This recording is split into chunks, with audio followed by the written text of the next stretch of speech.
के सेवक हैं।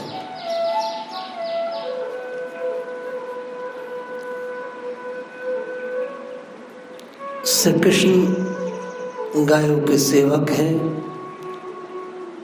और उनके पीछे पीछे चलते हैं, क्योंकि सेवक का धर्म होता है स्वामी के पीछे चलना। तो गाय स्वामी है इसलिए वो पीछे चल रहे हैं, यह भी एक चिंतन का विषय है। पशु कभी चरते हुए ऐसे स्थान पर भी जाते हैं जहां उन्हें नहीं जाना चाहिए। कृष्ण को भी फिर वहीं जाना पड़ता है क्योंकि वो गायों के सेवक हैं। यह विवेकहीन पशुओं को सोचना चाहिए कि पीछे श्री कृष्ण आ रहे हैं तो वो ऐसे स्थान पर ना जाए जो उन्हें कष्ट हो। इस प्रकार गोपियां सोच रही हैं। गोपियां सोच रही हैं कि आपने पत्थर को भी माखन जैसा बना लिया है।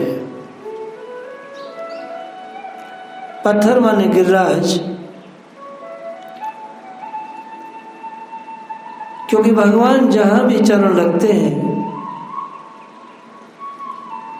योग माया वह स्थान को बहुत ही कोमल कर देती है।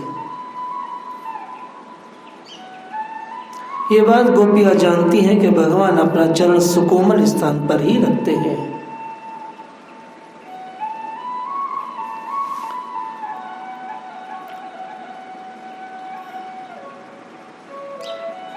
गोपियां दिन भर घर का कार्य करती हुई कृष्ण का चिंतन करती हैं।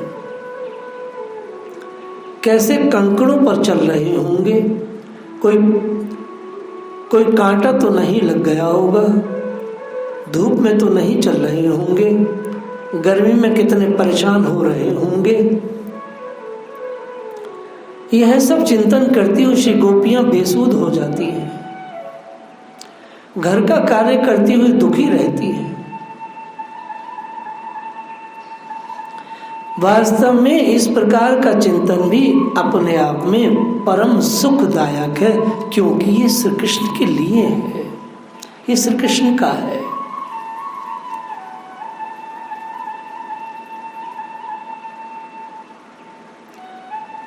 गोपियां यही विचार करती हैं कि ये पशुओं के पीछे पशु चरण जाते ही क्यों हैं।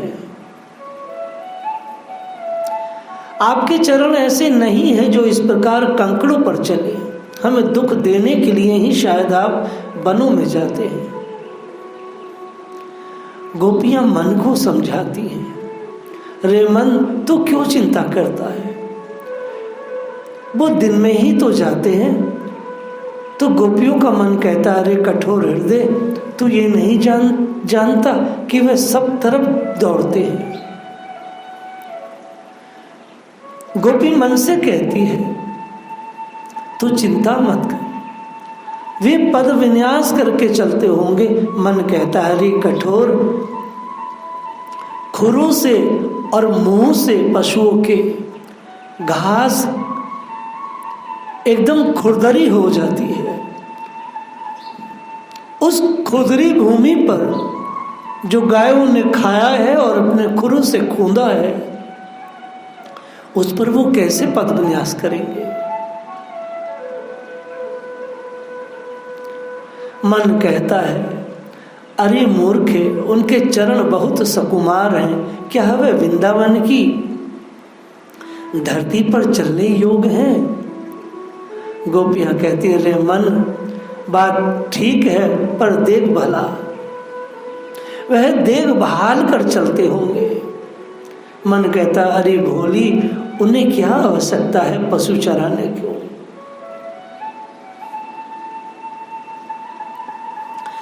गोपियां कहती, कृष्ण आपसे मोह करते, स्नेह करते हैं। मानो भगवान उनसे कहें कि तुम मोह छोड़ दो, यह दुख का कारण है। गोपियाँ कहती हैं स्वामी सब छोड़ सकती हैं परंतु आपसे स्नेह व सेवा भाव को नहीं छोड़ सकती। हे प्रीतम आप जल्दी आ जाइए ताकि हम आपके चरणों की सेवा करेंगी, आपके चरणों को जो कष्ट हुआ है उसका निवारण करेंगी।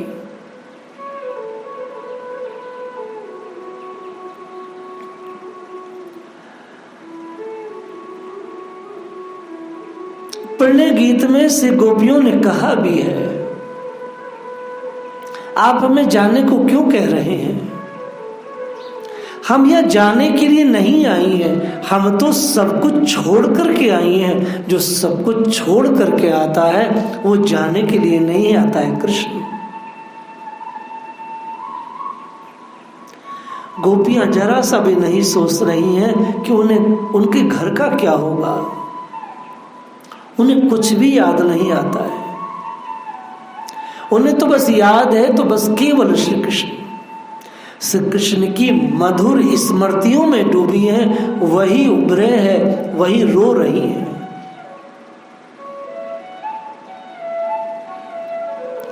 श्री किशोरी जी ने एक स्थान पर कहा भी है, पद में गाया है सूरदास जी ने। राधा रानी कहती हैं प्रिय आप अपने पैरों को नीचे नहीं रखो, ये मेरी पलकों पर रखो। एक समय भगवान दोपहर में श्री किशोरी जी से मिलने पहुंचे।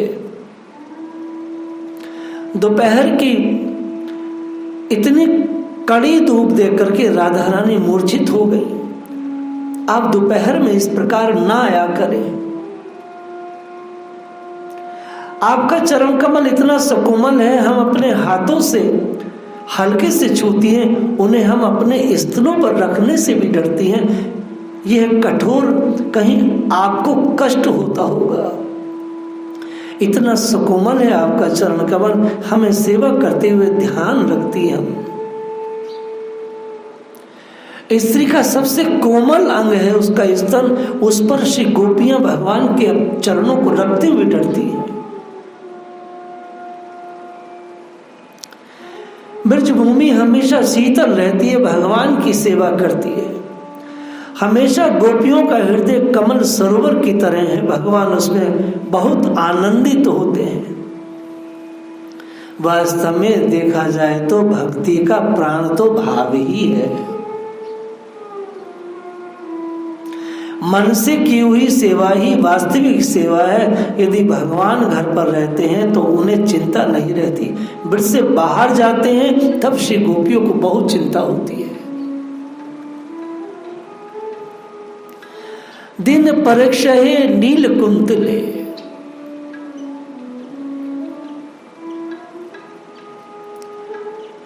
दिन ढलने पर जब तुम वन से घर लौटते हो तो हम देखती हैं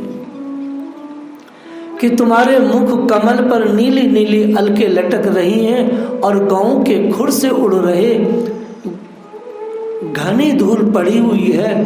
हे हमारे वीर प्रियतम, तुम अपना वह सौंदर्य हमें दिखाकर हमारे हृदय में मिलने की आकांक्षा प्रेम उत्पन्न करते हो।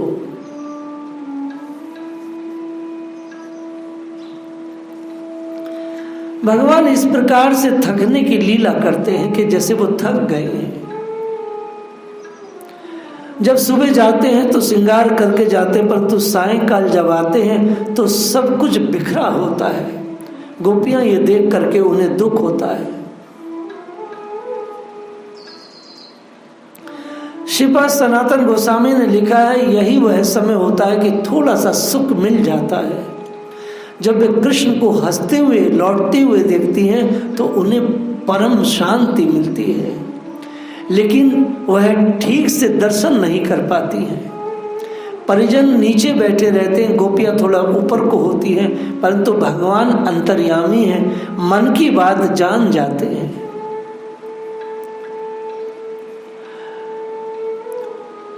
भगवान कई बार उन गलियों में जाते हैं जिन गलियों में गोपियां खड़ी हैं उनको देखने के लिए, और झूठे से कहते हैं, अरे हमारी गाय इधर आई है क्या?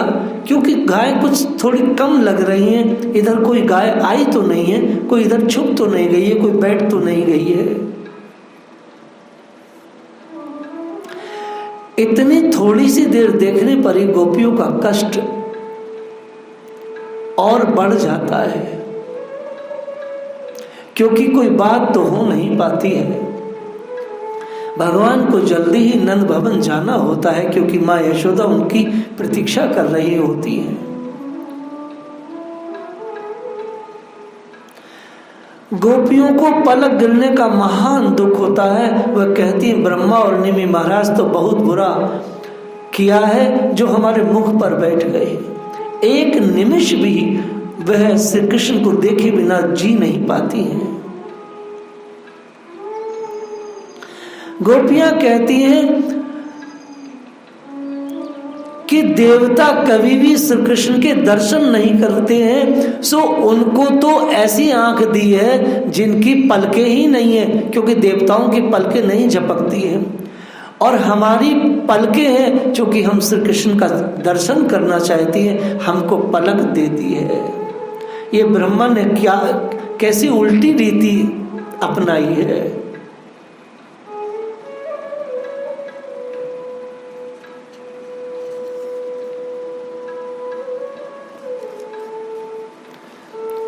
गोपियां कहती हैं कि आपकी वीरता हमारे ऊपर ही चलती है कि हमारे मन में काम को जगाते हैं, फिर मिलने भी नहीं आते।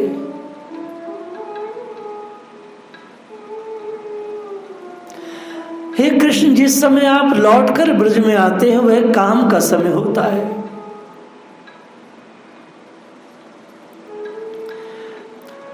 थके से और आपके अद्भुत रूप को देखकर हम व्यथित हो जाती हैं, परंतु अब तो रात है कृष्ण, और आप इस समय नागर वेश में, कृपया जल्दी लौट आइए, अपना दर्शन दीजिए।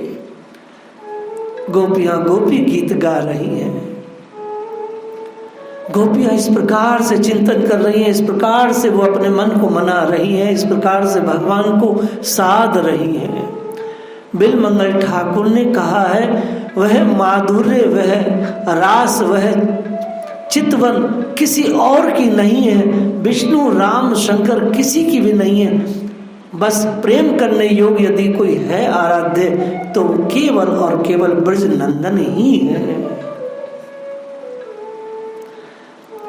चक्रवर्ती ठाकुर कहते हैं, हमारी श्रद्धा तो बस नंद नंदन में ही है।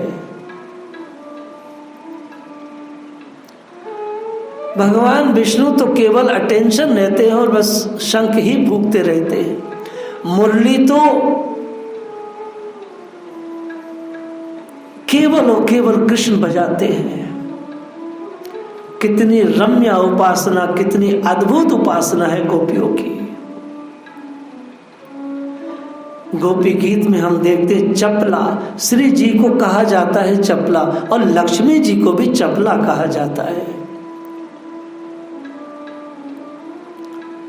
ब्रज की लीलाओं को देख करके गोपी जन स्तब्ध हो जाती हैं, और गोपियां देखकर श्री कृष्ण, गोपियों को देखकर श्री कृष्ण स्तब्ध हो जाते हैं।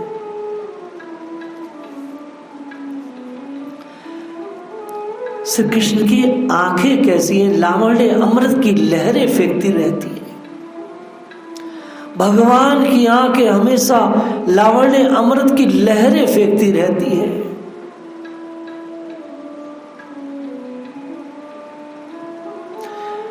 श्री किशोरी जी जब श्री किशोरी जी भगवान को देखती हैं तो कृष्ण अपने को धन्य मानते हैं।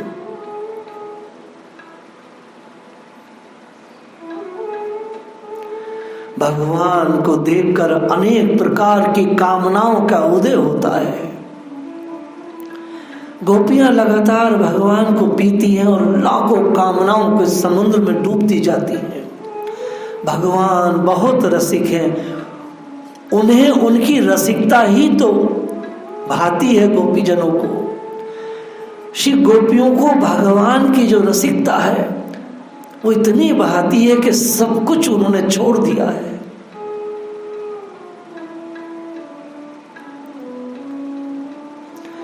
श्री कृष्ण का सब कुछ मधुर है।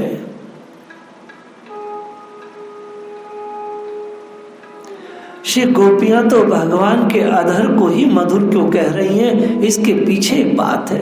कृष्ण अधर है जो पीने लायक है। भगवान वेणु वादन में दक्ष हैं, इतने हैं कि जब बजाते हैं तो शेषनाग झूमने लगते हैं। तो देवता भागे भागे जाते हैं शेषनाग जी के पास, कहते हैं महाराज इतना मत झूमिए, पृथ्वी गिर जाएगी। तो शेष जी कहते हैं मुझे मना क्यों कर रहे हो, उनसे मना करो जो इसे बजा रहे हैं, मैं उनके वश में हूं।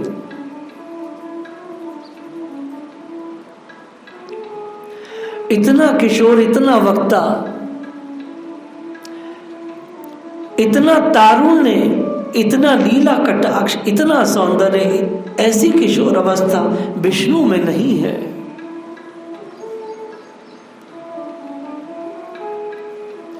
जैसी हंसी भगवान की है ऐसी हंसी ब्रह्मा जी के पास नहीं है, ऐसी हंसी किसी देवता के पास नहीं है।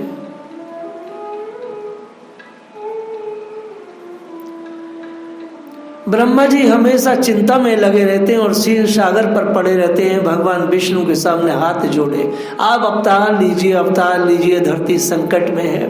और 4 सिर हैं, अजीब सा दृश्य है उनका। संसार के सभी देवता दुखी हैं, चाहे वो स्वर्ग के हों, ब्रह्मलोक के हों, किसी भी लोक का देवता क्यों ना हो, सारे देवता दुखी हैं। चंद्रलोक के, वरुण लोक के, सूर्य लोक के, ब्रह्मलोक के, पाताल, अतल वितल महातल, सब जगह के देवता, सब लोग दुखी हैं। क्यों? क्योंकि कृष्ण के चिंतन से ये सब दूर हैं, इसलिए दुखी है। देवता तो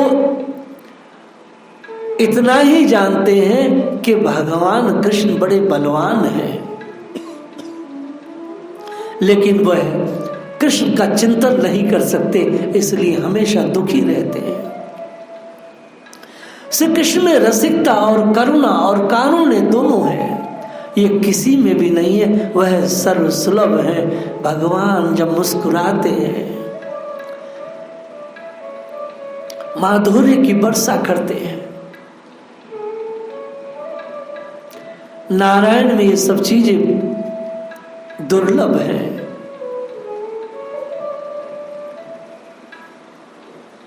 श्री गोपियां कई बार कहती, अरे सखी कल अचानक मेरी गली में आ गए, मैं तो बहुत चक्की रह गई, मैं क्या करूं, उन्हें अपने अंक में ले लूं या उन्हें चूमूं, बस मेरी आंखों में उनकी छवि बस गई। सूरदास जी ने बड़ा सुंदर पद गाया है। राधा रानी कहती है, ललिता आदि सखियों से शाम को जब वो लौट रहे थे, उनकी पहचान के कुछ उनके ग्वारमंडल भी था, सिर पर मोर पंखी लगी थी। सीधे नहीं कह रही है कि श्री कृष्ण आए थे, कह रहे कुछ ग्वारिया लोग आए थे। शरीर के साथ कैसा चंचल नयन है, कितना सांवला सा सलोना सा उनका मुख है। वह नील कमल भगवान, उनकी आंखियां कैसी हैं, जैसे 2 मछलियां आपस में झगड़ रही हों। केसर का तिलक लगाए थे सखी, गुंजा की माला पहने थे, उनके शरीर पर पीत वस्त्र बहुत अच्छा लग रहा था। सुहानी मुरली बजाते हुए निकल रहे थे। सखी मैंने जब वो मुरली सुनी तो मैं तो बावरी रह गई, मुझसे चला भी नहीं जा रहा था, मैं तो रास्ते में गिरती पड़ती आई। दूसरी सखी ने मेरी कोख में हाथ डालकर जैसे तैसे मुझे घर पहुंचाया। सखियां राधा रानी के विभिन्न प्रकार के उपचार कर रही हैं। राधा रानी गिर गई हैं तो सखियां सोचती हैं इन्हें कोई भूत लग गो है। वास्तव में श्री कृष्ण ने राधा रानी के चित्त को चुरा लिया है। तो कोई वैद्य आया है, भूत उतारने वाला, झाड़ फूक वाला आया है, उसने भूत को पहचान लिया है। वो कहता है जैसे ये नंद नंदन को देखेंगी वैसे ही इनका भूत उतर जाएगा, ये स्वस्थ हो जाएंगी। कोई दवाई असर नहीं करेगी, बस किसी प्रकार से नंद के टोटा को का इनको दर्शन करा दो।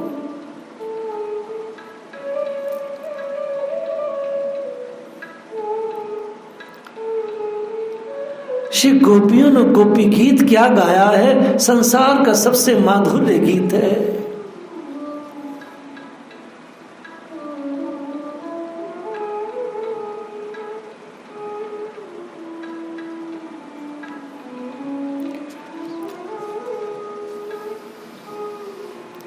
सभी ग्वालवाल परस्पर बातें करते हुए कृष्ण की प्रशंसा करते हैं।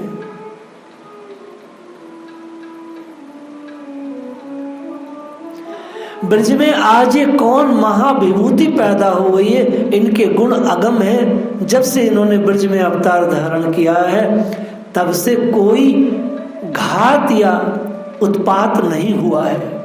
अरे मैया, जब कृष्ण बिल्कुल छोटे थे तभी इन्होंने तृणाव्रत और पूतना जैसों का वध कर दिया था। बकासुर इत्यादि को इन्होंने बहुत छोटे से मार दिया था। ऐसे सपूत को जन्म देने वाली मां जसुमती बड़े धन्य है।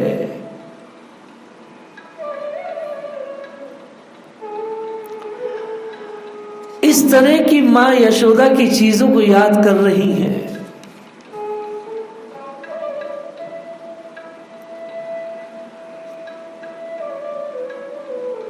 श्री गोपियों का जो कथा है, जो गोपियों का जो भाव है, जो गोपियों का जो स्वस्थ चिंतन है, ऐसा चिंतन भक्तों का होना चाहिए, ऐसा चिंतन हम सब का होना चाहिए।